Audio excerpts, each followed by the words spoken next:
Ui, haruan ah. Besarnya ni. Tak ada meloncat kan dia. Huh? Tak ada. Tarikan dia. Mula-mula macam tu. Syok nak? Meloncat tadi. Puas ada meloncat. Push. Oh, Tarik ke? Berat dia. mantap. Berat. Berat betul. Tu tadi meloncat tadi. Ya. Masa ikan puyuh meloncat besar. Oh, anak kejung. Tak real langsung. Menipu tak. Ada stres. Menipu tak real lah sahabat. Apa? Okey. Ini saya punya Ada ni. joran kayu kecil saja. Besar macam ni. Besar dia macam ni lah. Cucu ke apa?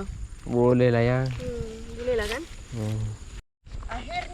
Akhirnya Sister Hunter Fishing ya mendapatkan satu ekor. Tengok. Tapi ke puyuh kuning Ini ni. baru bancing pecucu. Kecoh Bukan. Okey, nanti kita sambung lagi ya. Okey.